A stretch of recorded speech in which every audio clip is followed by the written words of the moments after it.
Hello बच्चों, आप सभी का प्रगति गुरुकुल चैनल पर बहुत स्वागत है। आज हम मैथ्स का जो चैप्टर 5 है क्लास 7 की एनसीईआरटी का लाइंस में जो सेकंड टॉपिक है पेयर ऑफ लाइंस, वो हम स्टार्ट करेंगे। इसके पहले की जो इस चैप्टर की एक्सरसाइज है वो हम कर चुके हैं। अगर आपने वो वीडियो नहीं देखा है तो आप जाकर देख सकते हैं। आगे हम देखते हैं पेयर ऑफ लाइंस। तो सबसे पहले है इंटरसेक्टिंग लाइंस। इंटरसेक्टिंग लाइंस मतलब क्या होता है? जो एक लाइन से दो लाइन जुड़ी हुई, जैसे ये वाई है, ये एक दूसरे को क्रॉस कर रही है। इस बॉक्स में इतनी सारी लाइंस हैं, ये क्रॉस कर रही हैं। फिर ये बोर्ड जिस पे खड़ा है उसमें तीन चार लाइंस एक साथ ही है। तो आगे देखते हैं क्या है। The black board on it's stand, the letter Y made up a line segments and the grill door of a window. What do all these have in common? They are example of intersecting lines. मतलब ये एक दूसरे को जो काट रही हैं, यहाँ से एक दूसरे को जोड़ रही हैं, इसमें ये एक दूसरे को जोड़ रही हैं। ये सारी जो होती हैं लाइंस, ये होती हैं हमारी इंटरसेक्ट लाइन। आगे देखते हैं। Two lines and M intersect if they have a point in common. This common point O is the point of intersection. मतलब ये जो यहाँ पे y में जो कॉमन यहाँ पे कॉमन पॉइंट है, ये इंटरसेक्टिंग पॉइंट जो होता है। और फिर इसमें इतने सारे इंटरसेक्टिंग पॉइंट है, इसमें यहाँ पे दो लाइन को जोड़ी है, फिर इधर जोड़ी है। तो ये सारी जो है, ये सभी इंटरसेक्टिंग पॉइंट है। आगे देखते हैं थिंक, डिस्कस और राइट में क्या दिया है। अब यहाँ पे आपको कितने इंटरसेक्ट पॉइंट दिखेंगे इस डायग्राम में 5.9 में, ये आप देखिए और आप मुझे बताइएगा कि कितने हैं। ऐसे तो मैं आपको बता देती हूँ। एक ये B है, क्योंकि ये B और P एक इंटरसेक्ट कर रहे हैं। और फिर एक ये P है जिसपे दो तीन रेखाएं लाइंस इंटरसेक्ट कर रही हैं। फिर C है, फिर E है। तो AC and BC at C, AC and BC at C यहाँ पे इंटरसेक्ट कर रही हैं। EC इंटरसेक्ट कर रही है C से। ये देखिए, ये सारा यहाँ पे जो मैं आपको समझाई हूँ यहीं पे लिखा है। Try to find another 10 pairs. इसमें कितने और ऐसे पेयर्स हैं जो एक दूसरे को इंटरसेक्ट कर रहे हैं। AC पर ये BE भी कर रहा है, ये भी एक P पॉइंट आ रहा है। तो बहुत सारे इसमें सभी आपको पॉइंट्स मिलेंगे जो इसमें पूछ रहा है, हमें आपको बताना है। Find examples from your surroundings where lines intersecting at right angle. मतलब जब भी दो एंगल टकराते हैं तो वो वहां पे राइट एंगल बनता ही है। Find the measure of the angles made by intersecting line at the vertex of an equilateral triangle. Draw any rectangle and find the measures of angle at the four verticals made by intersecting lines. If two lines intersect, do they always intersect at right angle? ये भी आपको देखना पड़ेगा। जैसे यहाँ पे एक है, यहाँ पे एक है, ये है। आपको इससे मेजर करना होगा कि ये राइट एंगल बन रहा है कि कौन सा एंगल बन रहा है। आगे देखते हैं ट्रांसवर्सल में क्या है। You might have been seen a road crossing two और more roads or a railway line crossing several other lines. These give an idea of transversal. ये देखिए, ये जो लाइन के बीच से ऐसे जा रही है, या फिर जो चौक होता है आप देखे होंगे, या फिर सर्कल होता है कहीं का किसी रोड पे, जहाँ पे एक ही साथ हम सिग्नल पे खड़े होते हैं, चार लाइंस होती हैं एक ही और वहां का जो बीच का मेन चौक जो सर्कल होता है वो एक पॉइंट होता है। वो भी एक इंटरसेक्टिंग पॉइंट होता है, क्योंकि वो दो सड़कों को एक दूसरे से जोड़ने के लिए बीच में एक जगह वो पॉइंट पर आता है। यही इसमें बता रहा है। आगे देखते हैं। फ्रेंड्स, आई होप आपको ये समझ में आ रही होगी। अगर कहीं भी कोई डाउट हो तो आप कमेंट करके पूछ सकते हैं। हम लाइव सेशन लेकर के भी आपके साथ इंटरेक्ट कर सकते हैं। ये आपकी ख्वाहिश होगी, आप मुझे जरूर कमेंट करिएगा। आगे देखते हैं। और फ्रेंड्स, अगर अब तक आपने चैनल को सब्सक्राइब नहीं किया है तो सब्सक्राइब कर लीजिएगा। फिर है a line that intersect two और more lines at distinct point is called transversal. मतलब ये यहाँ पे कहाँ पे है और ये यहाँ पे कहाँ पे है। A line that intersect two और मोर लाइन्स, मतलब एक L लाइन है, एक M लाइन है, उसको इंटरसेक्ट कौन सी लाइन कर रही है? P। यहाँ पे दो लाइन्स हैं L और M, उसको इंटरसेक्ट कौन सी लाइन कर रही है? P। line P is not a transversal, although it cuts two line L and M. Can you say why? आप बताइए मुझे। फिर एंगल्स मेड अ ट्रांसवर्सल, यहाँ पे देखिए ये एंगल बनते हैं, ये अभी आपको आगे इसकी एक्सरसाइज मिलेगी। ये 1 और 4 जो होता है वो हमेशा इक्वल होता है, 2 और 3 जो होता है वो भी इक्वल होता है, और 2 और 6 भी इक्वल होता है, 3 और 7 भी इक्वल होता है, एंगल 1 और 5 भी होता है। ऐसे ही ये एंगल बनते हैं। आगे पढ़ते हैं, इसमें क्या लिखा है।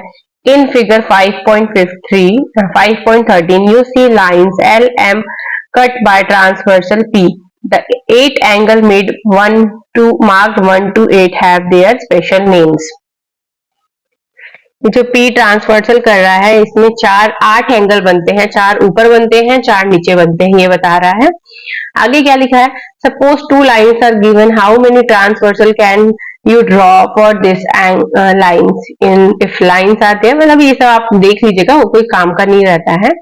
फिर इंटीरियर एंगल्स कौन कौन से हैं, एंगल 3, एंगल 4, एंगल 5, एंगल 6, ये अंदर है, और एक्सटीरियर में 1, 2, 7, 8 ये हो जाएंगे। फिर पेयर्स ऑफ करस्पॉन्डिंग में मैंने अभी आपको बताया 1 का करस्पॉन्डिंग 5 होगा, 2 का होगा 6, ये सभी एंगल जो होते हैं ये हमेशा इक्वल होते हैं, ये भी ध्यान रखिएगा। अगर आपको ये सारे एंगल दिए हैं और एंगल 5 पूछा है तो जो 1 में एंगल रहेगा वही 5 का भी आंसर होगा।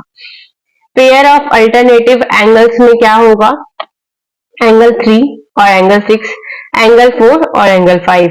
फिर pairs of anterior alternate exterior में क्या होगा, फिर उसमें क्या होगा, एक्सटीरियर में 1 का 8 और 2 का 7 अपोजिट होता है। फिर pair of interiors on the same side of transversal, angle 3 और एंगल 5, एंगल 4 एंड एंगल 6। तो ये सब आपको याद करना पड़ेगा, ये जो पूरा लाइन दिया है ये आपको याद करना होगा, क्योंकि इसी से आपके सारे क्वेश्चंस बनेंगे। आगे देखते हैं, corresponding angles 1, 5 figure is include different verticals are on the same transversal and in corresponding position above। जो मैं अभी आप सबको बताई वही यहाँ पे भी डिटेल में लिखा हुआ है। आगे देखते हैं, तो फ्रेंड्स ये यहीं पे, तो ये आई होप आपको यहाँ तक समझ में आया होगा। कोई भी डाउट हो तो आप पूछ सकते हैं। नेम द पेयर एंगल्स, जो अभी ऊपर दिया था उसी को पेयर करना है, नंबर बताना है आपकी, ये कौन कौन से एंगल है, एक्सटीरियर इंटीरियर सब बताने हैं इसमें आपको, वो आप बता के मुझे कमेंट करिएगा। फिर अगर कोई डाउट होता है तो आप मुझसे पूछ सकते हैं। आगे देखते हैं, transversal of parallel lines. Do you remember what parallel lines are? These are lines on a plane that do not meet anywhere. Can you find any and identify parallel lines in the following figures? अभी इसमें parallel lines कौन कौन सी है ये आपको बतानी है। Take a ruled sheet paper, draw a thick color two parallel lines L and M. Draw a transversal T or to the lines L and M. Label angle 1 and angle 2। ये यहाँ पे बच्चा बना रहा है, आपको दिख रहा होगा। Place a tracing paper over the figure, draw trace the line L and M and T, slide the tracing paper along. ये आप बना के देखिएगा और इसमें ये सब चेक करिएगा। आपका कोई डाउट हो तो बताइएगा। ये देखिए ये बनाया गया है पैरेलल पे, यही सब है इसमें। आगे हम चलते हैं एक्सरसाइज पे, जेड शेप में बनाया है, ये देखिए।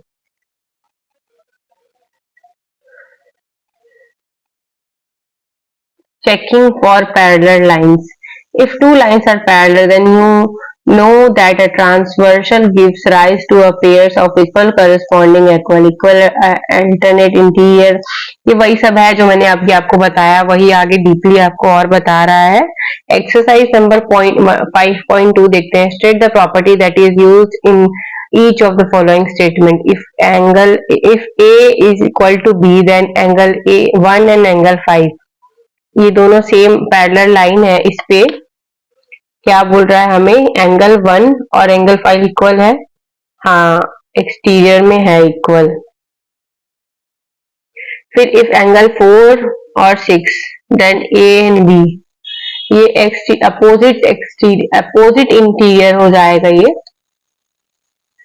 फिर उसके बाद क्या है, angle 4 and 5 is 180, then AB is equal 180, 4 और 5 हो सकता है क्योंकि ये 360 है तो सभी 90 90 हो गया, तो 4 और 5 180 होगा, तो सभी का आंसर यस होगा। In the adjoining figure identify the pair of corresponding angle. Pair of corresponding मतलब कौन सा किसको करस्पॉन्ड कर रहा है, ये आपको बताना है। आप मुझे आंसर दीजिएगा। The pair of alternate interior angles. Alternate interior angle में आपको बताना है 2 का 8, 3 का 5 जो मैंने आपको बताया था, और करस्पॉन्डिंग भी आप मुझे बताओगे। ये बहुत इजी है, अभी आपने ऊपर समझा है तो आप बना सकते हैं। इसमें और कोई टफ क्वेश्चन नहीं दिख रहा है मुझे जो कि आप लोगों को दिक्कत होगी। Find the value of x in each of the following. x की वैल्यू निकालनी है, इसकी 110 है, यहाँ 80 होगी, तो यहाँ पे नहीं 70 होगी, क्योंकि ये स्ट्रेट एंगल की जो वैल्यू होती है वो होती है 180, तो 70 वहां होगी, तो यहाँ पे क्या होगी, x की वैल्यू 70 होगी, नहीं 110 होगी, अपोजिट होती है ना, ये यहाँ से यहाँ अपोजिट जाएगी। और यहाँ पे 100 भी है, तो यहाँ पे क्या होगी 80, 80 होगी, यहाँ पे क्या होगा आंसर इसका 80। In the given figure, the arms of two angles are parallel. If angle ABC 70, then find angle DGC। Angle ABC 70 है, तो DGC को फाइंड करना है हमें, DGC और DEF। तो अभी आप मुझे बताएंगे कि एक एंगल में कितना टोटल वैल्यू होता है, और फिर उसमें 70 माइनस करेंगे तो यहाँ पे वो एंगल की वैल्यू आएगी।